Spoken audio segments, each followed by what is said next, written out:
तो हेलो बच्चों, डॉन की नगरी में तुम्हारा स्वागत है। डॉन आज तुमको पढ़ाएगा ट्रांसपोज ऑफ मैट्रिसेस, ठीक है। तो ये सवाल मत देना भाई, छोटा में पढ़ाऊंगा, ठीक है। तो डॉन से आज तुम पढ़ोगे ट्रांसपोज ऑफ मैट्रिसेस। तो भाई ये क्या बला है मेरे को बताइए, चलो बताओ कौन सा बला है, ठीक है। ट्रांसपोज ऑफ मैट्रिसेस जो है इसको समझते हैं। तो सबसे पहले ये समझो, मान लीजिए कि देखो, मान के सब भाई मैथ्स में मानो हर चीज को मान लो, ठीक है। मान लो तुम्हारी है क्या है, कुछ नहीं बोला, लेट एनी मैट्रिसेस अरे भैया तुम ना आप लोग मेरे दिमाग में मान दिया। अपन ने क्या बना, let A is equal to any matrix. मैंने क्या बना कि ए जो है एक कोई भी मैट्रिक्स है जिसका ऑर्डर कुछ भी है, कुछ भी ऑर्डर हो सकता है। स्क्वायर मैट्रिक्स नहीं बोल रहा ना भाई, मैं कुछ भी नहीं बोल रहा, एक कोई भी सा मैट्रिक्स है, ठीक है। तो इस जो ट्रांसपोज ऑफ मैट्रिक्स है, किसी भी मैट्रिक्स के लिए अपन क्या निकालते हैं, उसका ट्रांसपोज। अब ट्रांसपोज क्या होता है समझो। तो देखो सबसे पहले मैं लिख रहा हूँ यहाँ पे कि ट्रांसपोज को अपन डिनोट कैसे करते हैं। हर चीज को डिनोट करते हैं ना, तो हमको प्यार से तुम्हारी मम्मी बाबू बुलाती हुई है और कोई बुलाता हुआ है ना, तो सेम ए को से ए का ट्रांसपोज निकालना है तो उसको किस नाम से देखते हैं, उसका देखने में कैसे पता चलेगा कि वो ट्रांसपोज है, तो उस चीज को बता रहा हूँ, ठीक है। तो भाई ए का ट्रांसपोज लिखने का तरीका है, देखो transpose of a matrix A is transpose of a matrix is denoted by क्या कैसे अपन ए के ऊपर ऐसा डैश लगा दो, प्यार से एकदम ऐसा हल्का सा डैश लगा, तो ये क्या दर्शाता है कि तुम ए का ट्रांसपोज बोल रहे हो। अगर ऐसा दिखा तुम क्या बोलोगे, भाई ए का ट्रांसपोज बोल रहे हो, ठीक है। या तो इसको तुम ऐसे लिख दो, ए के ऊपर टी लगा दो, इसको टोपी पहना दो, ए को क्या पहना दो, टोपी, टी पहना दो, तो उसको भी क्या बोलेंगे, ए का ट्रांसपोज, है ना। तो भाई चाहे ऐसा दिखे, चाहे ऐसा दिखे, चाहे ऐसा दिखे, ए के ऊपर ऐसा बार लगा दो, अच्छा तीन तरीके से तुमको दिखा है कहीं भी, तो समझ जाना भाई ये क्या बोल रहा है, तुम ए का ट्रांसपोज बोल रहे हो। हाँ, और कुछ झूठ बोलोगे तो एक झपड़ मारेंगे, ऐसा बोल के बोलना, ठीक है। तो जहाँ पे तुमको ए डैश दिखा, ए टी दिखा, या ए के ऊपर ऐसा बार दिखा, इसका मतलब है ए के ट्रांसपोज की बात हो रही है ना, दिमाग में डाल रही है ना। ये पहला पॉइंट तुमको आना चाहिए। अब भाई निकालेंगे कैसे, चलो मैं तुमको सिखाता हूँ कैसे निकालेंगे। एक एग्जांपल लेते हैं, एक मैट्रिक्स मैंने ए ले लिया जिसमें यहाँ पे 2 मान लो 4 3 कुछ भी है, ठीक। ए मैट्रिक्स किसी भी ऑर्डर में हो सकता है, मैं नहीं बोल रहा हूँ, मैं बार बोल रहा हूँ, मैं स्क्वायर मैट्रिक्स नहीं बोल रहा, मैं किसी भी ऑर्डर का एक मैट्रिक्स बोल रहा हूँ, ठीक है। ट्रांसपोज ऑफ मैट्रिक्स किसी भी मैट्रिक्स के लिए डिफाइन होता है, चाहे उसका ऑर्डर कुछ भी हो, ठीक। अब इसका मेरे को ट्रांसपोज निकालना है, तो भाई ए का ट्रांसपोज को किससे दर्शाते हैं, ए को ऐसा टोपी पहना दो, या एक ऊपर डैश लगा दो, या एक ऊपर तुम क्या लगा दो, बात कुछ भी लगा दो, किसको बताएगा, ए ट्रांसपोज को। एनसीईआरटी में इसका ज़्यादा यूज करता है, इसका भी करता है, ये तुमको कम देखने मिलेगी, ये जेई वाले बच्चे यूज करेंगे तो करेंगे, लेकिन ये दो चीज़ है बहुत ज़्यादा यूज होता है, ठीक है। तो चाहे ये लिखे, ये लिखे, अपने क्या मानना है वो ट्रांसपोज की बात है, ठीक। अब ट्रांसपोज निकालो कैसे, तुम जैसे ए के ऊपर टोपी पहना है, ट्रांसपोज का मतलब ऐसे समझो, ए के ऊपर टी लगाए, ये क्या करेगा, रो को चेंज कर देगा किसमें, ट्रांसपोज का मतलब ही होता है, इसको मैं अच्छे से लिखता हूँ, ट्रांसपोज इज इक्वल टू रो को चेंज कर दो किसमें, कॉलम, यही होता है ट्रांसपोज। जैसे तुम इसको टोपी पहनाए, ये क्या करेगा, जो रो है उसको कॉलम में चेंज कर देगा। ट्रांसपोज का मतलब ही क्या होता है, रो को कॉलम में चेंज करना। तो जो पहला रो है, ये पहला रो है, ये कौन सा है, वो दूसरा रो, तो पहला रो पहले कॉलम में चेंज होगा, दूसरा रो दूसरे कॉलम, मतलब ये जो रो पहला रो है उसको कॉलम में चेंज करता है, तो ये उठ के ऐसा उल्टा हो जाएगा, तो 2 और 4 यहाँ पे आ गया, ऐसे था उसको अपन ऐसे लगा देंगे, इसको उठा के ऐसे लगा दो तो 5 और 6 ऐसे लग गया। भाई ऐसा बॉक्स मत बना रहा, मैं तुमको समझाने के लिए बता रहा हूँ, ठीक है। तो ट्रांसपोज का मतलब ही होता है रो को कॉलम में चेंज करना। तो पहला रो पहला कॉलम में जाएगा, दूसरा रो दूसरा कॉलम में जाएगा, ठीक है। रो किस में चेंज हो गया, रो जो है रो किस में चेंज हो गया, कॉलम में। पहला रो पहला कॉलम, दूसरा रो दूसरा कॉलम, समझ में आया, ठीक है। तुम जैसे ही देखो ए का ट्रांसपोज को ए ट्रांसपोज से दर्शाते हैं। मान लो तुम्हारे पास कोई मैट्रिक्स बी है, इसका ट्रांसपोज मतलब बी को टोपी पहनाओ, तुम जैसे ही टोपी पहनाओगे उसको, वो समझ जाएगा कि रो को कॉलम में चेंज करना है, तो क्या करेगा, रो और कॉलम को चेंज कर देगा, समझ आया।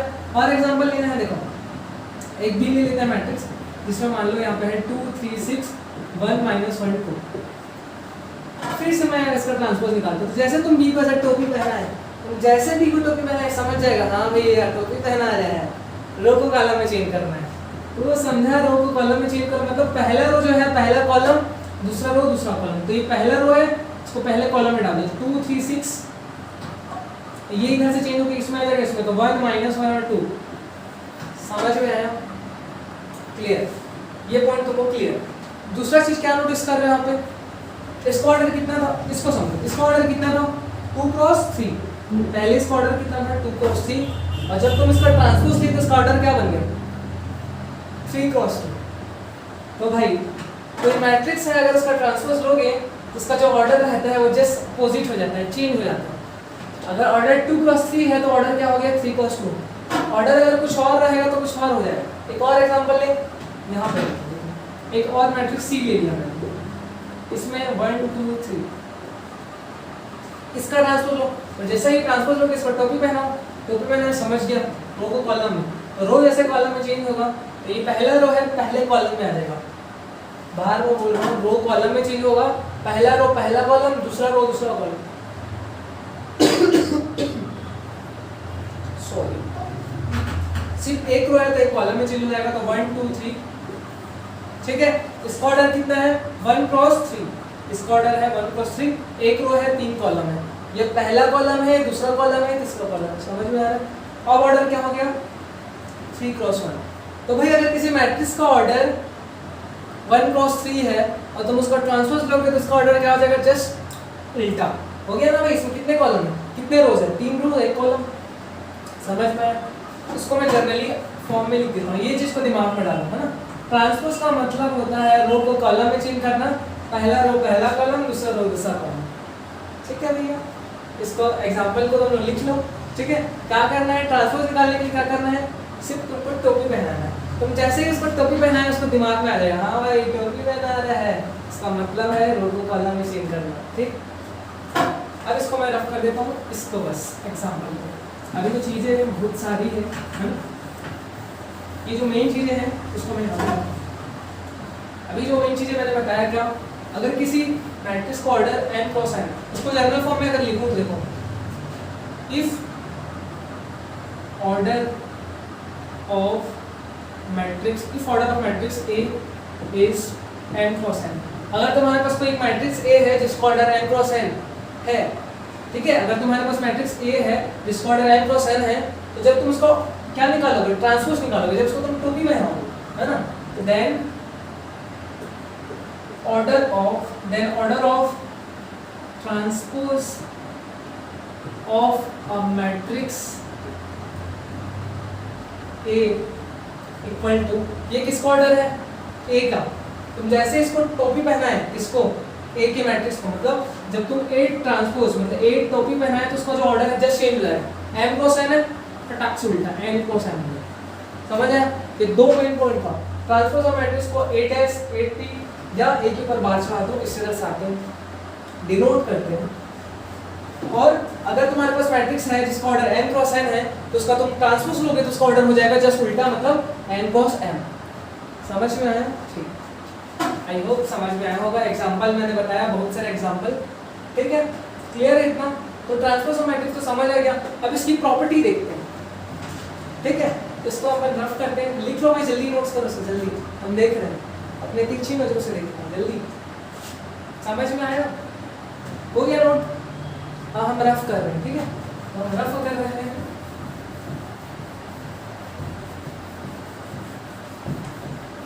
जल्दी जल्दी करो, जल्दी जल्दी, ये मिटाना भी बहुत ही मुश्किल का काम है, ठीक है भाई, आसान नहीं है, कभी करना।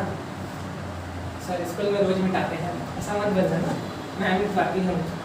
ठीक, अब समझो, ये समझ आ गया। अब प्रॉपर्टी पढ़ते हैं, ठीक है, प्रॉपर्टीज ऑफ ट्रांसपोज। अब भाई ये प्रॉपर्टी पढ़ पढ़ के तुम रट लेते हो। प्रॉपर्टी होता क्या है ये तुमको पता है, मैं बार बार अपने लेक्चर में बताता हूँ, प्रॉपर्टी उठाता हूँ, ठीक है। प्रॉपर्टी मतलब गुड, मतलब खासियत, मतलब टैलेंट। प्रॉपर्टी का मतलब होता है टैलेंट, तुममें क्या टैलेंट है। भाई मेरी प्रॉपर्टी मतलब मुझमें क्या क्या टैलेंट है, मुझको पढ़ाना आता है,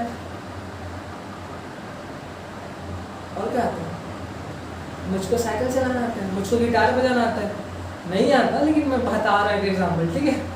तो प्रॉपर्टी का मतलब टैलेंट कि तुमको क्या क्या आता है, तुम क्या क्या कर सकते हो। तो सेम यहाँ पे तुम लिखे हो प्रॉपर्टी ऑफ ट्रांसपोज, मतलब तुम अगर किसी मैट्रिक्स का ट्रांसपोज निकालते हो, वो ट्रांसपोज क्या क्या कर सकता है, उसमें क्या क्या टैलेंट है, क्या क्या करने की क्षमता है, उसको बोलेंगे उसकी प्रॉपर्टी। समझ में आया? अब देखो समझ में आया तो फिर समझ में आया क्या, मगज में आया। फर्स्ट प्रॉपर्टी है कि तुम्हारे पास यहाँ पे मान लेता हूँ क्या कि ए जो है क्या है, एक मैट्रिक्स है, कोई भी मैट्रिक्स, एनी मैट्रिक्स, ठीक है। ए क्या है, कोई भी एक मैट्रिक्स है, क्लियर है? इसको अपन मान के चलेंगे, लाइक, ठीक है।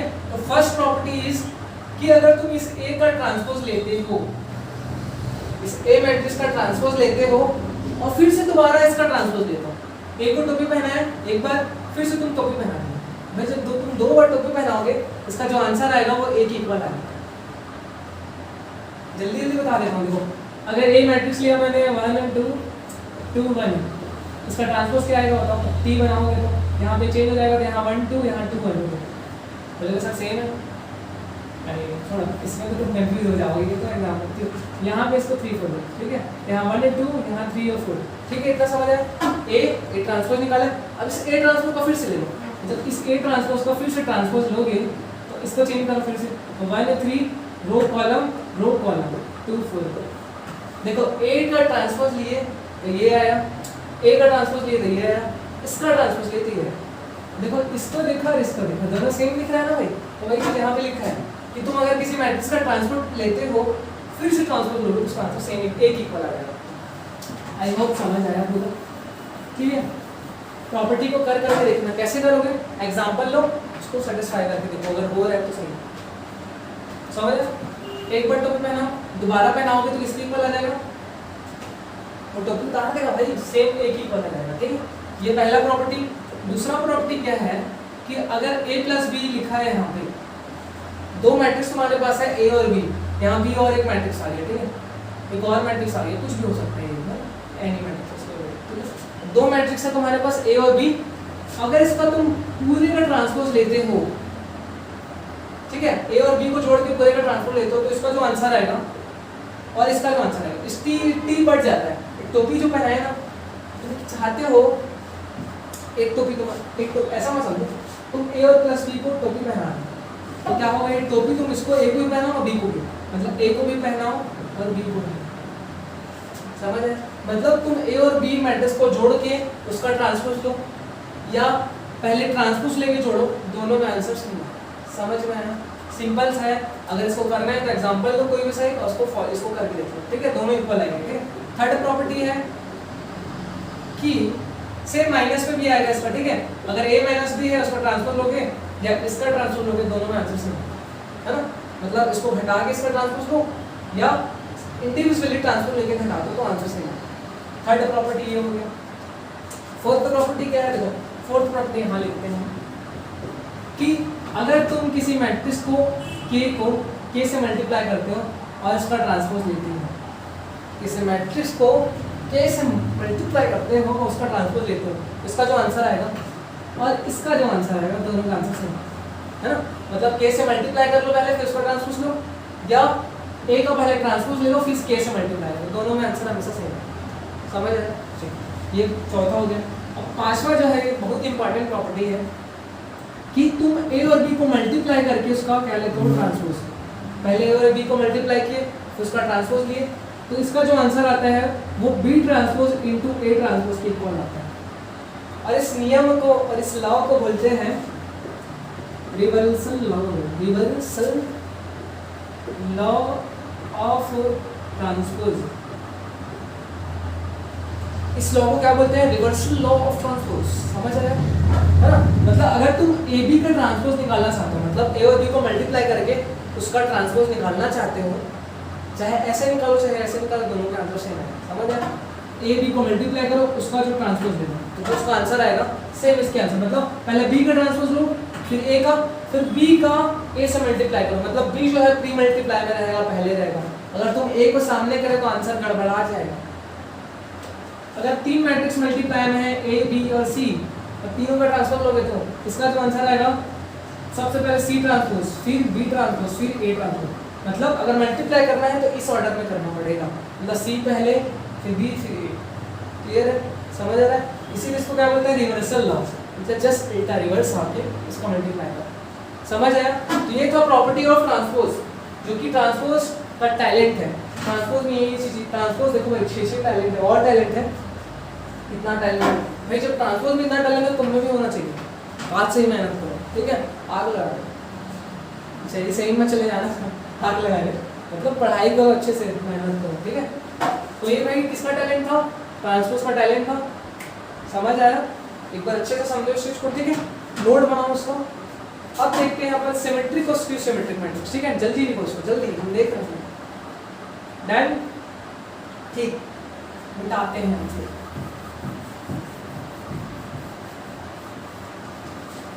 Property is very important thing, ठीक है? क्वेश्चन सॉल्व करने में बहुत ही ज्यादा हेल्प मिलता है प्रॉपर्टी से। अगर तुमको प्रॉपर्टी आता है तो तुम क्वेश्चन को ऐसे चुटकियों में निकाल लोगे, चुटकियों में बना दोगे, बहुत ही इजी तरीके से बनाओगे, फंसोगे भी नहीं, है ना? किसी का टैलेंट बहुत ही अच्छा चीज़ होता है। अगर तुमके पास घर नहीं है, लाइफ के एग्जांपल से लेट के बोलो भाई, तुम्हारे पास घर नहीं है, तुम भटक रहे इधर उधर, लेकिन तुम में टैलेंट है, तुम अपनी पहचान, तुम अपने खाने के लिए कुछ भी नहीं सकते, टैलेंट है, तुम्हारे कुछ पैसा मिलेगा टैलेंट से तुमको, समझ आ रहा? तो भाई टैलेंट रखना अपने अंदर जरूरी है। एक टैलेंट रखो जिसके लिए, जिसके बलबूते तुम क्या कर सको, मनी अर्न कर सको, अपनी लोगों की हेल्प कर सको, अपने घर वाले की हेल्प कर सको, ठीक है? तो ये सब टैलेंट होना चाहिए। अब देखते हैं सिमेट्रिक मैट्रिक्स होता है क्या, देखते हैं सिमेट्रिक मैट्रिक्स होता है, इसको यहाँ पे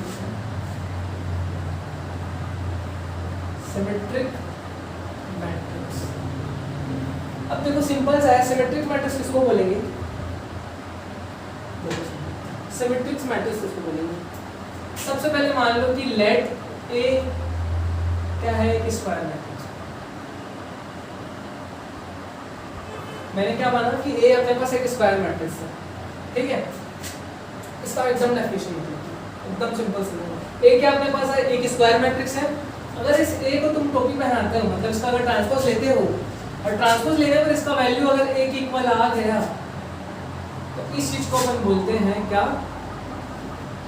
अगर ऐसा हो गया, तुम कोई भी मैट्रिक्स लिए ए जो कि एक स्क्वायर मैट्रिक्स है, याद रखना सिमेट्रिक और स्क्यू सिमेट्रिक मैट्रिक्स की क्या स्क्वायर मैट्रिक्स होना जरूरी है, ठीक है?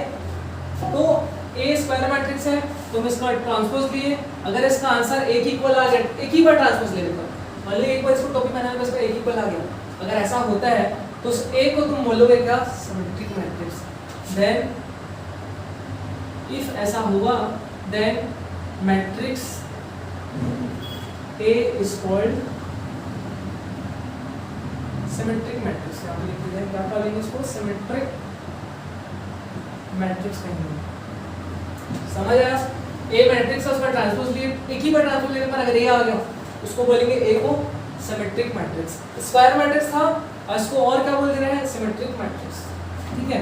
ये चीज फॉलो करेगा। तो एग्जांपल समझाओ, देखो अभी जस्ट मैंने समझा दिया था गलती से, इसी को देखते हैं। एग्जांपल ए अगर मेरे पास ऐसा लिखा है कोई 1 2 2 1, इसका अगर मैं ट्रांसपोज लेता हूँ ए ट्रांसपोज, तो क्या आएगा बताओ तुम? रो को कॉलम में चेंज करो तो 1 और 2 यहाँ आ गया, और ये वाले 2 यहाँ आ गया, 2 और 1। देखो भाई दोनों से इक्वल दिख रहे कि नहीं? मतलब ए ट्रांसपोज लिए, तुम ए का ट्रांसपोज लिए तो किसकी इक्वल आ गया, ए के इक्वल आ गया, दोनों वैल्यू इक्वल दिख रहे। तो जब भी दोनों वैल्यू इक्वल दिखेगी तो उस ए मैट्रिक्स को, इस वाले ए मैट्रिक्स को, ए को तुम कहोगे सिमेट्रिक मैट्रिक्स। क्या कहोगे, सिमेट्रिक मैट्रिक्स। समझ में आया? सो इजी, ये चीज याद रखना। अगर ए ट्रांसपोज ए के इक्वल है तो ए को बोलोगे सिमेट्रिक मैट्रिक्स, दिमाग में एग्जाम। समझ आया? अच्छा इसको मैं कैसे बताएंगे, ए ट्रांसपोज निकालो, अगर दोनों इक्वल आ रहा है तो सिमेट्रिक बोल दो। अगर तुमको देख के बताना है कि ये पढ़ता है कि नहीं। हम जैसे स्टूडेंट को बता देते हैं कि लड़का देख के पढ़ता है कि नहीं, सेम अगर तुमको बताना है मैट्रिक्स को, किसी भी स्क्वायर मैट्रिक्स को, बार बार याद रखना सिमेट्रिक मैट्रिक्स एक स्क्वायर मैट्रिक्स ही होता है। तो अगर तुमको बताना है देख के कि ये स्क्वायर मैट्रिक्स सिमेट्रिक मैट्रिक्स है, ओनली देख के, ये चीज ना करना है, तो कैसे बताओ? तो हम तुमको बताते हैं कि कोई भी सिमेट्रिक मैट्रिक्स दिखता कैसे है। चलो आइए, ठीक है, ये समझ आया भाई? इसका नोट्स बना लो जल्दी से, ठीक है। अब तुमको हम दिखाते हैं कि दिखता कैसे, यही दिखा देते हैं, है ना, इधर उधर जाने की जरूरत नहीं है, यही देखो सामने, है ना। तो देखो एक एग्जांपल लेता हूँ, A is equal to 3 cross 3 का मैट्रिक्स है, एक स्क्वायर मैट्रिक्स है ना भाई, A B C D E F G H I, ये तुम्हारे पास एक मैट्रिक्स है। अब मेरे को दिखाना है कि ये क्या है, सिमेट्रिक मैट्रिक्स है, तो इसको देख के कैसे बताओगे, देख के कैसे बताओगे, अब देखो कैसे बताओ। अगर A क्या होता, सिमेट्रिक मैट्रिक्स होता, तो इसका ट्रांसपोज इसके इक्वल होता, इसका ट्रांसपोज तो भाई क्या आएगा बताओ तुम, देखो इसका ट्रांसपोज लेने पे क्या आएगा बताओ, A ट्रांसपोज इक्वल टू क्या आएगा, ये वाला नीचे आ जाएगा A B C, ये वाला नीचे आ जाएगा D E F और ये वाला नीचे आ जाएगा G H I। अभी तक ट्रांसपोज लेना आ जाएगा तुमको समझ, ठीक है। ट्रांसपोज आया, इक्वल है क्या, दोनों चीज नहीं है, मतलब A क्या है, सिमेट्रिक नहीं है। बट अगर मेरे को A को सिमेट्रिक बनाना है तो क्या क्या चेंजेस करना पड़ेगा, क्या क्या एलिमेंट में चेंजेस करना पड़ेगा, दिमाग लगाओ। मैं तुमको बता रहा हूँ कि तुम A को ऐसा देख के तुम कैसे बता दो कि ये सिमेट्रिक है, अभी समझो कैसे बताऊंगा, ठीक है। सिमेट्रिक होने के लिए A और A ट्रांसपोज को इक्वल होना पड़ेगा, ये A ट्रांसपोज है, ये A है, मतलब यहाँ पे A और A ट्रांसपोज को इक्वल होना पड़ेगा। तो इसको मैं अगर इक्वल लिखता हूँ, देखो समझो, यहाँ पे A D G, यहाँ B E H और यहाँ पे C, इसको मिटा दिया, ये F, ये क्या है, A है, ये क्या है, A ट्रांसपोज। अभी तुम समझो, ये समझ आएगा, इसको मैं मिटा देता हूँ, ठीक है। तुमको A दिया है और तुम इसका A ट्रांसपोज यहाँ पे निकालना है। अभी तो दोनों इक्वल नहीं है, मतलब A जो है सिमेट्रिक नहीं है, समझ आ रहा है देखो। बट अगर तुमको A को सिमेट्रिक बनाना है तो तुम कैसे बनाओगे, देखो अगर सिमेट्रिक होता तो ये दोनों इक्वल होते, देखो अभी समझो, देखो A जो है A की इक्वल है, हाँ भाई सही है। अपने को सिमेट्रिक चाहिए तो दोनों को इक्वल करना पड़ेगा, दोनों दो मैट्रिक्स इक्वल है, इसका मतलब क्या होता है कि इसके करस्पॉन्डिंग एलिमेंट इक्वल है, मतलब इन दोनों को इक्वल दिखाना है, मतलब ये वाला एलिमेंट इसके इक्वल होना चाहिए, ये वाला इसके, ये वाला इसके, ऐसा होना चाहिए। यहाँ पे एक चीज नोटिस करो, इसका जो डायगोनल है, देख रहे हैं यहाँ पे डायगोनल, प्रिंसिपल डायगोनल में बताया क्या बोलते हैं, किसको बोलते हैं। पहला लेक्चर नहीं देखा है तो इंट्रोडक्शन में घुसो, first lecture introduction to matrices and see how lovely I explain. तो देखो डायगोनल के एलिमेंट्स तो इक्वल है, मतलब ये तो सही है, बाकी एलिमेंट्स को मेरे को थोड़ा सुधार करना पड़ेगा, ठीक है। मेरे को A को समझो मैं क्या करना चाह रहा हूँ, मेरे को A को चेंज करना है किसमें, सिमेट्रिक मैट्रिक्स में। कब चेंज होगा, जब दोनों की वैल्यू इक्वल होगी, है ना। तो दोनों की वैल्यू को मैं इक्वल करूँ, क्या क्या चेंजेस करने पड़ेंगे। A डायगोनल के एलिमेंट्स इक्वल है, इसमें कोई चेंजेस नहीं करना पड़ेगा, ठीक। मतलब भाई ये डायगोनल तो ऐसे ही रहेगा, अगर तुमको A को सिमेट्रिक बनाना है तो डायगोनल में कुछ भी डाल दो, उससे कोई फर्क नहीं पड़ेगा, यहाँ पे कुछ भी डाल दो, तो मतलब ये तो सेम रहेगा, ठीक है। देखो ये B और ये वाला D क्या होना चाहिए, इक्वल होना चाहिए, होना चाहिए। B और D इक्वल होगा तभी तो ये दोनों इक्वल होगा ना। मैं क्या कर रहा हूँ, इन दोनों A और A ट्रांसपोज को इक्वल दिखाना चाहता हूँ। तो इक्वल कब दिखाओगे, जब एक एलिमेंट मतलब करस्पॉन्डिंग एलिमेंट, हर एक एलिमेंट खुद से, मतलब इस ये वाला इससे, ये वाला इससे, ये वाला इससे, ऐसे करके इक्वल हो जाए। करस्पॉन्डिंग एलिमेंट इक्वल होंगे तभी तो दोनों मैट्रिक्स इक्वल होगा, समझ आ रहा है आपको, मतलब ठीक है। तो ये तो इक्वल है, तो इसको मैं ऐसे लिख दूँ, ठीक है। B और D को इक्वल दिखाना है यहाँ पे, मतलब इसको सिमेट्रिक होने के लिए ये और ये इक्वल होना चाहिए, तो ये और ये इक्वल होना चाहिए, मतलब B और D इक्वल होना चाहिए। मतलब ये जो B है इसे यहाँ पे मैं लिखता हूँ, यहाँ D पहले A मैट्रिक्स जो था उसको मैं जैसा है वैसे लिख देता हूँ, यहाँ B था, यहाँ C था, ये डायगोनल ऐसे ही रहेगा, इसमें कुछ नहीं करना है तुमको। B और D को इक्वल होना पड़ेगा, इन दोनों को इक्वल करने के लिए, मतलब B और D इक्वल होना चाहिए, मतलब ये और ये वाला एलिमेंट क्या होना चाहिए, इक्वल, मतलब B और B, तो दोनों को मैं B भी लिख दिया, दोनों इक्वल होना चाहिए, तो B D की जगह पर B लिख दिया, समझ है, ठीक है। C और G इक्वल होने चाहिए, तो इसमें तुमको वही चेंजेस करना पड़ेगा, ये वाला C और ये वाला G इक्वल होना चाहिए, तो मैं दोनों को मैं C बना दिया, ठीक है। इसको भी C कर दिया, इसको, मतलब ये और ये वाला एलिमेंट इक्वल होना चाहिए, ठीक। F और H इक्वल होना चाहिए, इन दोनों को इक्वल करने के लिए F और H इक्वल होना चाहिए, तो F और H भी इक्वल होना चाहिए, तो F और H मतलब ये वाला और ये वाला एलिमेंट। और कुछ बचा है, H और F, तो H और F इक्वल होना चाहिए, H और F इक्वल ही है भाई, है ना। ये और ये इक्वल होना चाहिए, H और F इक्वल होना चाहिए, देखो अभी जस्ट समझाया ना भाई, F और H इक्वल होना चाहिए, तो H की जगह भी रख दो तुम क्या, F, समझ आया? तो किसी भी मैट्रिक्स को तुमको अगर सिमेट्रिक बनाना है तो वो ऐसा दिखना चाहिए, मतलब ये और ये वाला एलिमेंट, मतलब ये और ये वाला एलिमेंट इक्वल होना चाहिए, ये और ये वाला एलिमेंट और ये वाला एलिमेंट इक्वल होना चाहिए, मतलब बी और बी इक्वल होने चाहिए और ये वाले सी इक्वल होने चाहिए और एफ इक्वल होने चाहिए। अगर ऐसा कोई मैट्रिक्स दिख रहा है तो तुम बोलो कि ये सिमेट्रिक मैट्रिक्स, यही है छोड़। समझ आया? ठीक है, समझ आया ना ये चीज़ कैसे? मैंने इन दोनों को इक्वल दिखाना चाहा तो भाई इक्वल कैसे दिखाओगे? जब इसका करस्पॉन्डिंग एलिमेंट इक्वल होगा, मतलब पहला वाला पहले से, दूसरा वाला दूसरे से, तीसरा वाला तीसरे से। तो मैंने वही किया और इसमें चेंजेस किए। समझ आया? तो इस चीज़ को मैं रफ कर देता हूँ, नोट्स करना है कर लीजिए, है ना? ये काम का नहीं है, काम का ये है ना? तो अगर तुमको ये समझ आता है, ये तुमको याद होता है, याद नहीं होता, ये तुमको समझ आता है, तुम देख के बता दो कोई मैट्रिक्स, हाँ इसको अगर ये तुमको पता चलेगा तो तुम देख के बता दोगे, देख के बता दोगे कि क्या ये सिमेट्रिक मैट्रिक्स है।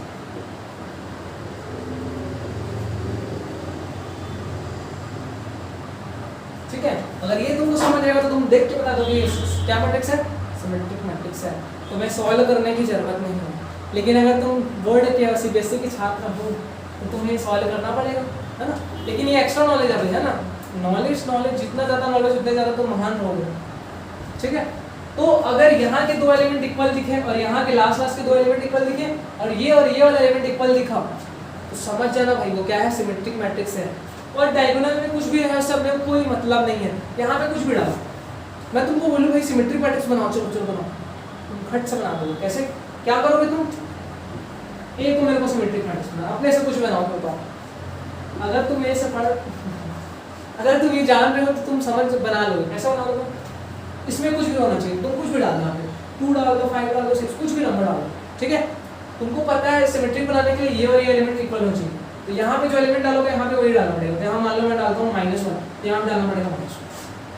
ठीक, यहाँ जो डालोगे वहाँ ये डालना पड़ेगा। यहाँ अगर तुम डालते हो मान लो 8, यहाँ पे तुमको डालना पड़ेगा। ठीक, ये और ये सेम होना चाहिए, मतलब यहाँ पे तुम डालते हो तो यहाँ पे डालना पड़ेगा। तो यहाँ अगर मैं 0 डालता हूँ, यहाँ पे मुझे करना पड़ेगा 0।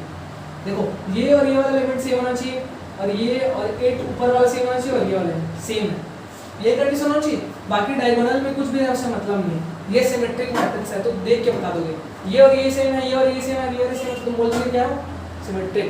अगर अभी भी विश्वास नहीं है तो चेक कर लो भाई, इसका ट्रांसपोज लेके देखो ना भाई, ट्रांसपोज लो, इसको टोपी पहनाओ, तो टोपी पहनाओगे तो ये इधर आ जाएगा। तो ये पहला रो पहला वाला मतलब 2 - 1 8, ये दूसरा रो दूसरा वाला मतलब -1 5 0 और 8 0 6। देखो दोनों इक्वल नहीं है क्या? 2 यहाँ पे 2 -1 -1 ये 8 -1 -1 5 0 0 8 8 0 0 6 6, दोनों इक्वल दिख रहे हैं। अब भाई ए और ए ट्रांसपोज इक्वल है, ए और ए ट्रांसपोज इक्वल है, इसका मतलब क्या है कि जो मैट्रिक्स ए है ये सिमेट्रिक है। समझ आ गया? मैंने तुमको सिमेट्रिक मैट्रिक्स का पूरा ज्ञान दे डाला है। ठीक है, तो भाई ज्ञान दे डाला है तो हम लोग इसका फायदा उठाओ, इसको अच्छे से पढ़ो। अगर समझ नहीं आया तो फिर से पीछे जाओ, मत पढ़ के आओ।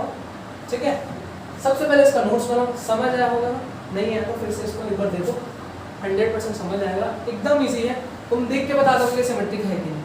लेकिन क्वेश्चन आया तो तुमको ये सॉल्व करना पड़ेगा। सॉल्व क्या करना है भाई, इसका ट्रांसफर टोपी तो पहनाना है, टोपी पहनाने में तो माहिर हो। चलो जल्दी नोट लो, हो गया डन। तो अब अपन पढ़ेंगे स्क्यू सिमेट्रिक मैट्रिक्स। ये सिमेट्रिक था, अब स्क्यू सिमेट्रिक मैट्रिक्स पढ़ते हैं, फिर ये डन हो जाएगा। ठीक है, अब हम पढ़ेंगे स्क्यू सिमेट्रिक मैट्रिक्स। इसको मैं ज़्यादा नहीं डालता यहाँ पे।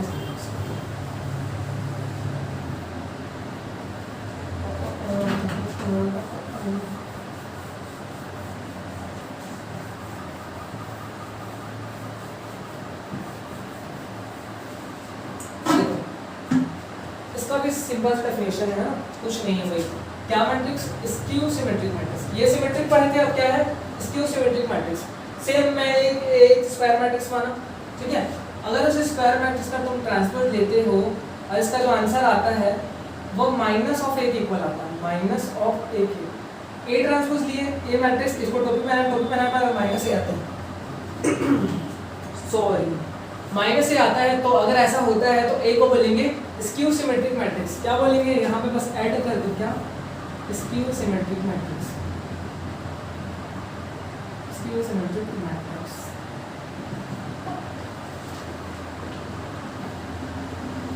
आगे सब कुछ ठीक है।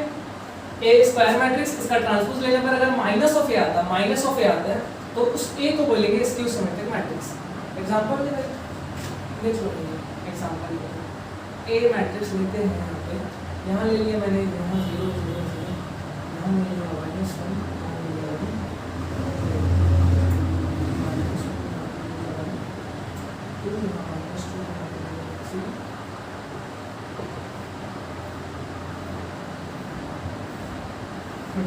ये एग्जांपल ठीक है। अब भाई ये सिमेट्रिक स्क्यू सिमेट्रिक है कि नहीं चेक करो। तो ट्रांसपोज इसका ए का ट्रांसपोज लेकर टोपी पहनाओ, टोपी पहनाओगे तो क्या हो गया, यहाँ 0 1 -2 -1 0 -3 2 3 0।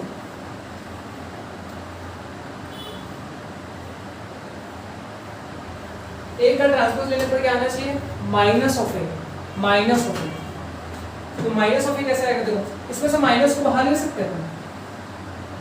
देखो इस पूरे मैट्रिक्स से मैं माइनस को अगर बाहर लेता हूँ तो क्या बचेगा, देखो अभी समझो। इस पूरे मैट्रिक्स के अंदर से माइनस को बाहर लेना मतलब है कि हर एक एलिमेंट से तुम माइनस को बाहर ले लो। मैंने क्या बोला, इस मैट्रिक्स से माइनस को कॉमन लेना, माइनस को बाहर निकालना, इसका मतलब है तुम हर एक एलिमेंट से माइनस ले लो। ठीक है, देखो कैसे लिखें, अभी इसको समझते। ठीक है, मैंने क्या किया, माइनस कॉमन लिया। तो भाई तुम 0 के पास से माइनस लो, कोई फर्क पड़ेगा क्या, है ना, यहाँ पे 0 ही रहेगा। समझ आया, माइनस कॉमन ले लिया तो उस माइनस को फिर से मल्टीप्लाई करो तो 0 ही रहेगा, कोई फर्क नहीं पड़ेगा। 1 के पास माइनस था इसलिए तुमको माइनस दे देगा, मतलब एक पॉजिटिव 1 बनेगा। इस माइनस को फिर से मल्टीप्लाई करोगे तो माइनस 1 आ जाएगा। समझ आया, तुमके पास माइनस था क्या पहले से, तुमने जबरदस्ती निकाले उसके पास से, उसको देना भी पड़ेगा भाई कि हाँ -2 है, और लास्ट में उसको माइनस को उससे मल्टीप्लाई करोगे तो एक्चुअल में वही आ जाएगा। समझ आया, सेम यहाँ पे 1 है, 1 के पास माइनस था क्या, नहीं, तुम जबरदस्ती लियो तो उसको फिर से इसको भी देना पड़ेगा। जिसके पास नहीं है उसको देना पड़ेगा भाई, तुम जबरदस्ती लोगे तो देना भी तो पड़ेगा ना, वही कौन सा 0 को माइनस था क्या इसके पास, था कि नहीं, 0 से नॉन नेगेटिव नंबर, तो माइनस में निकाल लो या मत निकालो, वही फर्क, कोई फर्क नहीं पड़ता। माइनस को 0 से मल्टीप्लाई करोगे 0 ही आएगा, कोई फर्क नहीं पड़ेगा। 3 के पास माइनस था क्या, ये हो तो तुम उसको देना पड़ेगा -3। 2 के पास था इसलिए तुमको दे दिया, मतलब 2 आ जाएगा, माइनस बाहर आ गया ना भाई। 3 के पास भी था तो माइनस तुमको दे दिया, यहाँ क्या बचेगा 3। 0 को भाई 0 ही रहने दो, है ना, 0 के साथ माइनस का मल्टीप्लाई करो 0 आ जाएगा। ठीक है, ये सही चीज लिखा है। अब भाई इसको घुरो, जितना हो सके घुरो, जितना हो सके घुरो इन दोनों। 0 0 1 1 -2 -2 -1 -1 0 0 -3 2 3 3 0 दोनों इक्वल दिख रहे हैं। तो भाई मैं क्या लिख सकता हूँ, A transpose is equal to, ये माइनस तो यहाँ माइनस लिखा मैंने, फिगर भी है, A transpose is equal to minus, ये दोनों इक्वल है तो इसकी जगह मैं क्या लिख सकता हूँ, A लिख सकता हूँ। ये वैल्यू और ये मैट्रिक्स दोनों इक्वल है ना भाई, तो इसकी वैल्यू A है, इन दोनों इक्वल है तो इसकी जगह मैं ये लिख सकता हूँ। इसकी जगह मैंने क्या लिख दिया, B। क्या आ गया भाई, A का तुम टोपी पहना है और यहाँ पे आ गया माइनस ऑफ A।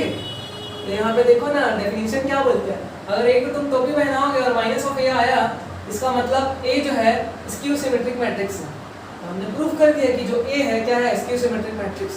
समझ आया कैसे प्रूफ करोगे, उसमें माइनस का खेल नहीं था बाबा, इसमें है तो तुमको माइनस को बाहर निकालना पड़ेगा, है ना, जब तक नहीं निकालोगे तो कहाँ से निकलेगा भाई, वही है यहाँ पे। ठीक है, समझ आया, जितना भी तुमको स्क्यू सिमेट्रिक मैट्रिक्स प्रूफ करना रहेगा उसमें तुमको माइनस को खुद बाहर निकालना पड़ेगा।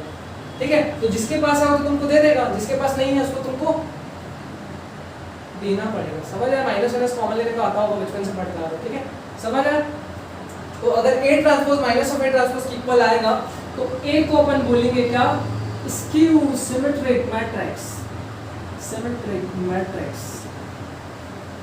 समझ आया भैया, इजी है बहुत ज्यादा, है ना।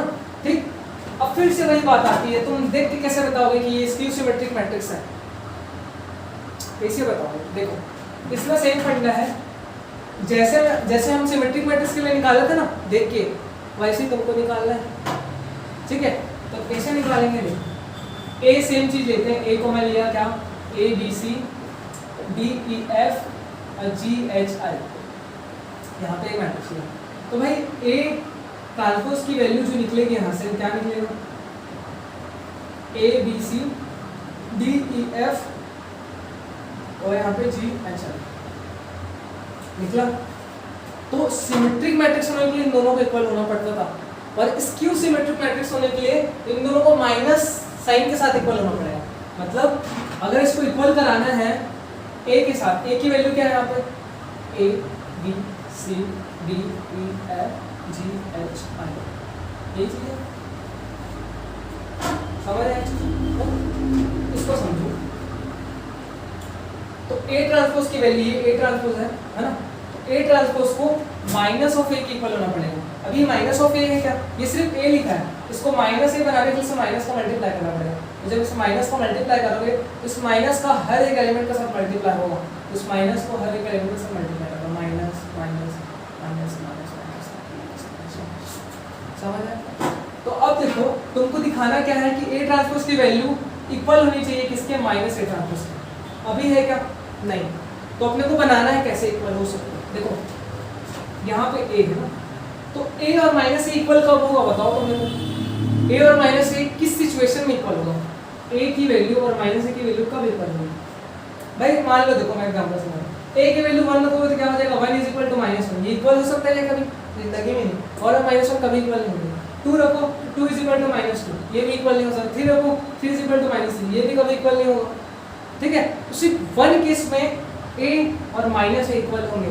वो केस क्या है कि ए की वैल्यू क्या हो जाए 0, तो इधर 0 इधर माइनस इंटू 0 मतलब 0, मतलब 0 इज इक्वल टू 0। सिर्फ ओनली 1 केस, मतलब अगर ए की वैल्यू 0 है तभी क्या होगा, दोनों 0 हो जाएंगे। ठीक है, मतलब अगर मेरे को ए को स्क्यू सिमेट्रिक बनाना है तो ए की वैल्यू क्या होनी चाहिए, 0, है ना। स्क्यू सिमेट्रिक मैट्रिक्स का कंडीशन क्या है कि इन दोनों को इक्वल होना चाहिए। इन दोनों को इक्वल बनाने के लिए इसके हर एक करस्पॉन्डिंग एलिमेंट इक्वल होने चाहिए, है ना। मतलब a माइनस ए इक्वल होना चाहिए। कब होगा, जब इन दोनों की वैल्यू क्या होगी, 0, मतलब a का वैल्यू 0, मतलब ये 0 होगा तभी इक्वल होगा। तो मैं इसको 0 बना दिया। ठीक, अब आते हैं इस वाले में, e में। e और माइनस e कब इक्वल होगा, जब e की वैल्यू 0 होगी, सेम a के जैसा। ठीक है, e की वैल्यू 0 होगी तभी क्या होगा, ये और ये एलिमेंट इक्वल होगा। ठीक है, i और माइनस i कब इक्वल होगा, जब i 0 होगा, और कोई केस भी नहीं, तीनों। ठीक है, तो यहाँ पे अपन क्या कंडीशन निकाले कि भाई जो डायगोनल होता है वो तीनों 0 होना चाहिए स्क्यू सिमेट्रिक मैट्रिक्स के लिए। ठीक है, क्यों होना चाहिए मैं अभी जस्ट बता दिया तुमको। ठीक है, अपन यहाँ पे इसको बना रहे हैं ना कि ए ट्रांसपोज और माइनस ए इक्वल कौन से सिचुएशन में होगा, उसके हिसाब से ए को मैं चेंज कर रहा हूँ। क्या कर रहा हूँ उसको दिमाग में डालो। मैं क्या कर रहा हूँ, ए ट्रांसपोज और माइनस ए को इक्वल दिखा रहा हूँ। कैसे इक्वल दिखाओगे, इसके एक एक एलिमेंट को इक्वल दिखाना पड़ेगा, तभी जाके उसको अपन बोलेंगे स्क्यू सिमेट्रिक मैट्रिक्स। तो मैं एक एक एलिमेंट को इक्वल दिखाने के लिए इसमें चेंजेस कर रहा हूँ। ठीक, हाँ अब समझ आया। ठीक, अब समझो, देखो ये डायगोनल का काम हो गया है ना, तीनों 0 होना चाहिए। अब देखो d और माइनस भी इक्वल होना चाहिए, d और माइनस भी इक्वल होना चाहिए। तो यहाँ पे देखो d और माइनस भी इक्वल होने चाहिए, दोनों इक्वल होने चाहिए बट नेगेटिव साइन के साथ। मतलब कोई भी d या b माइनस साइन से इक्वल होना चाहिए। मतलब d की जगह रख दो तुम, क्या b रख दो, बट दोनों में से कोई भी एक नेगेटिव होना चाहिए। इसका बोलने का मतलब यहाँ पे वही लिखा है ना, b और b इक्वल होने चाहिए बट कोई भी एक वैल्यू क्या होनी चाहिए, माइनस में होनी चाहिए, चाहे ऊपर का हो चाहे नीचे का, है ना। मतलब ये दोनों तो इक्वल होने चाहिए भाई, ये और ये, बट दोनों माइनस साइन के साथ होने चाहिए, कोई भी एक माइनस होना चाहिए। ठीक, g और माइनस c इक्वल होने चाहिए, g और c इक्वल होने चाहिए बट माइनस साइन के साथ, g और c इक्वल होने चाहिए, मतलब माइनस। g और c को इक्वल रखना है बट दोनों में से कोई भी एक माइनस में रहना चाहिए। इसको करो चाहे इसको करो, दोनों सही है। मैं g को माइनस में रख लूँगा। ठीक है, g से इक्वल होना चाहिए बट दोनों में से कोई एक माइनस में होना चाहिए। सेम यहाँ पे नीचे h और माइनस f इक्वल होना चाहिए, मतलब h और f, h is equal to minus f होना चाहिए, मतलब h और f इक्वल होना चाहिए बट दोनों में से कोई भी एक माइनस में होना चाहिए। अब तुम चाहे f को माइनस में लो चाहे h को लो, दोनों में सही चीज़ है। ठीक है, समझ आया। ये जो अपन ने किया है इतना बड़ा कार्यक्रम, ये सिर्फ इसको समझने के लिए किया है। समझ आ गया हो तो अपने इसको मिटा दो, अगर नहीं समझ आया तो नोट कर लो और इसको एक बार और देख लो अगर समझ में। ठीक, इसमें अपन ज़्यादा इन्वेस्ट नहीं करते टाइम में, ठीक। तो इसको तुम देखो और इसको देख के तुम बता दोगे, इसको देखोगे और तुम बता दोगे कि क्या है ये स्क्यू सिमेट्रिक मैट्रिक्स है।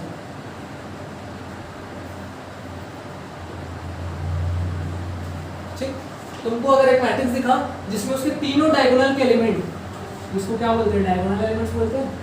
तो अगर तुमको कोई मैट्रिक्स दिखता है जिसमें तीनों डायगोनल एलिमेंट 0 हैं और ये वैल्यू इक्वल है माइनस साइन के साथ, मतलब दोनों इक्वल तो है लेकिन कोई दोनों में से कोई एक माइनस में, ये और ये इक्वल है लेकिन दोनों में से कोई एक माइनस में, इसको भी जी बना दो भाई, ये सी बना दो।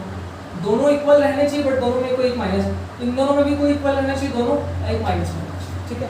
थोड़ा सा वहाँ पर समझ रहे, तो ये तीनों 0 रहने चाहिए, ये दोनों इक्वल बट माइनस कोई भी एक, ये दोनों इक्वल बट कोई भी एक माइनस, ये दोनों इक्वल मतलब कोई भी एक माइनस, ठीक, क्लियर। अब मैं तुमको बोलूँ एक स्क्यू सिमेट्रिक मैट्रिक्स बनाओ, तो बना दोगे भाई, जैसे ए लेते हैं, तुम क्या करोगे, ये तीनों को 0 कर दोगे, डायगोनल तो 0 होना चाहिए, स्क्यू सिमेट्रिक में डायगोनल हमेशा 0 रहता है, ये 0 नहीं है तो स्क्यू सिमेट्रिक नहीं, डायरेक्टली बोल देना उसको।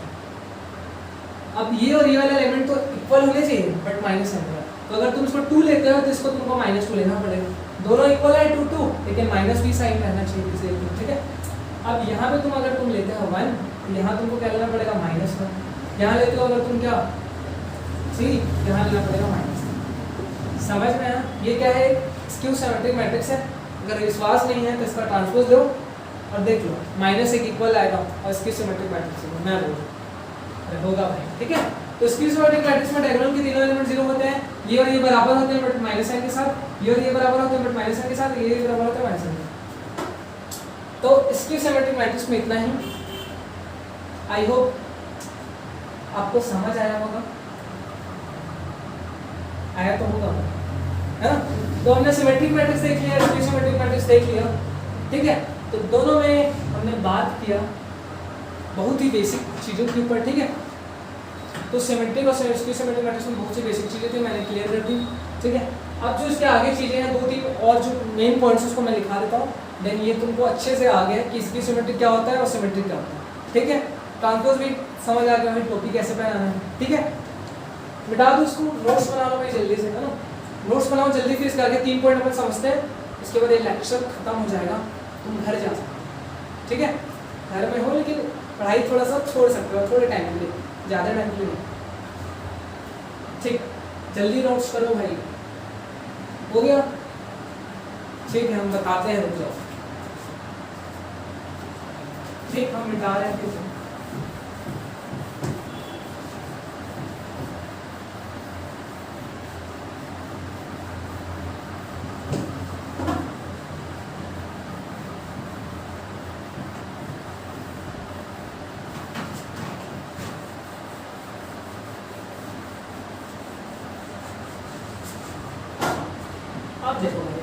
बात कुछ ऐसी है कि तुम किसी भी स्क्वायर मैट्रिक्स, यहाँ पे ए जो है एक स्क्वायर मैट्रिक्स है, ठीक है।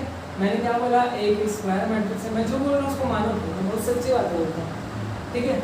तो ए क्या है हमारा, एक स्क्वायर मैट्रिक्स है। तो मैं तुमको बताने जा रहा हूँ एक बहुत ही खुफिया चीज़, बहुत ही इंपॉर्टेंट चीज़, कि तुम किसी भी स्क्वायर मैट्रिक्स को एक सिमेट्रिक और एक स्क्यू सिमेट्रिक मैट्रिक्स के सम के रूप में लिख सकते हो, सॉरी, ठीक है। तो तुम किसी भी स्क्वायर मैट्रिक्स को एक सिमेट्रिक और एक स्क्यू सिमेट्रिक मैट्रिक्स के सम के रूप में लिख सकते हो। कैसे, देखो हम बता रहे हैं कैसे।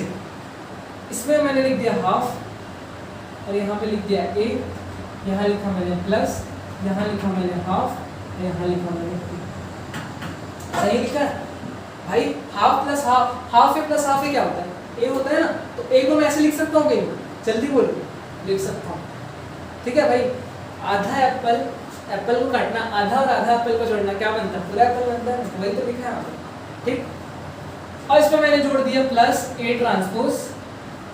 अब भाई तुम ए ट्रांसपोज यहाँ पे जोड़े हो, अपने आप आ गया क्या, पैदा थोड़ी हो गया ना, तो इसको घटाना भी तो पड़ेगा, कैसे आ गया, इसको ए माइनस ए ट्रांसपोज कर दिया। ये जो होता है, ये होता है सिमेट्रिक मैट्रिक्स। ये क्या है अपना सिमेट्रिक मैट्रिक्स।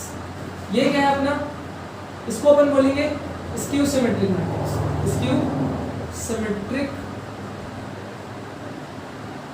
मैट्रिक्स, अब मैं बोल दिया तो विश्वास मत कर लेना भाई, चेक करके देख लो है कि नहीं। चेक करना तुमको आता है, ट्रांसपोज लो, अगर एक इक्वल आया तो सिमेट्रिक, माइनस एक इक्वल आया तो स्क्यू सिमेट्रिक, ठीक है। तो तुम किसी भी स्क्वायर मैट्रिक्स में, बोलने का मतलब ध्यान से समझो, किसी भी स्क्वायर मैट्रिक्स को तुम यहाँ पे ए नहीं कुछ भी हो सकता है, किसी स्क्वायर मैट्रिक्स को तुम एक सिमेट्रिक और एक स्क्यू सिमेट्रिक मैट्रिक्स के सम के रूप में लिख सकते हो। और लिखने का सिर्फ एक ही तरीका है जो कि मैंने तुमको बताया है यहाँ पे, और किसी तरीके से तुम नहीं लिख सकते, ठीक है। लिखने का तरीका बस यही है और कोई तरीका नहीं है, ठीक है। तो किसी भी स्क्वायर मैट्रिक्स को तुम एक सिमेट्रिक और एक स्क्यू सिमेट्रिक मैट्रिक्स के सम के रूप में लिख सकते हो। अभी तुम इसको सिमेट्रिक बोला हूँ तो बोला हो तो मान लो है क्या, प्रूफ भी करेंगे इसको। प्रूफ कैसे करेंगे देखो,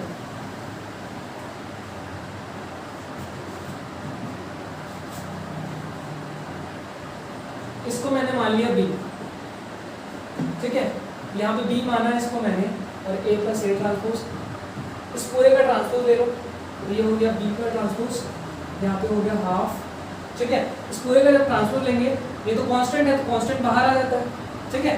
मैंने इस पूरे का ट्रांसपोज लिया तो इधर लेंगे तो b का ट्रांसपोज हो गया, इधर क्या हो गया हाफ, हाफ बाहर है, इस पूरे का ट्रांसपोज मतलब a प्लस ए ट्रांसपोज का ट्रांसपोज। तो मैंने बताया था जब दो चीज़ प्लस में रहेगी उसका ट्रांसपोज होगा तो बढ़ जाएगा, तो यहाँ पे हो गया हाफ, ये हो गया a का ट्रांसपोज प्लस ए ट्रांसपोज का ट्रांसपोज, ये चीज़ समझ में है।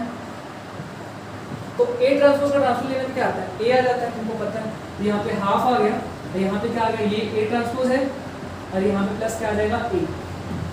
तो तुम क्या लिख रहे हो यहाँ पे, तुम b का ट्रांसपोज लिए तो क्या आ गया यहाँ पे हाफ, इसको अरेंज कर दो तो a प्लस ए ट्रांसपोज, मतलब सेम चीज आ गया ना। ये क्या है भाई, b ही तो है, देखो b is equal to same चीज है, तो b ट्रांसपोज और b इक्वल आ गया, इसका मतलब जो b है, मतलब ये जो मैट्रिक्स है जिसको अपन b माने थे वो क्या है, सिमेट्रिक है। अब इसको इसकी सिमेट्रिक मैट्रिक्स प्रूव करना है तो उसको मैंने मान लिया c, तो c मान के इसको प्रूव कर दो भाई, a माइनस ए ट्रांसपोज, इसका ट्रांसपोज होगा c का transpose is equal to half, तो a माइनस ए ट्रांसपोज का ट्रांसपोज, तो c transpose is equal to half, यहाँ पे ट्रांसपोज होगा तो a transpose minus A transpose का ट्रांसपोज, तो यहाँ पे क्लोज हो गया, तो c transpose is equal to क्या आ जाएगा हाफ, a का ट्रांसपोज माइनस ए, यहाँ से माइनस बाहर निकालो तो c transpose is equal to minus half, यहाँ पे आ गया a माइनस ए ट्रांसपोज, तो c का ट्रांसपोज माइनस ऑफ ट्रांसपोज किस पर आ गया, इसका मतलब क्या है, ये जो मैट्रिक्स है क्या है, स्क्यू सिमेट्रिक मैट्रिक्स।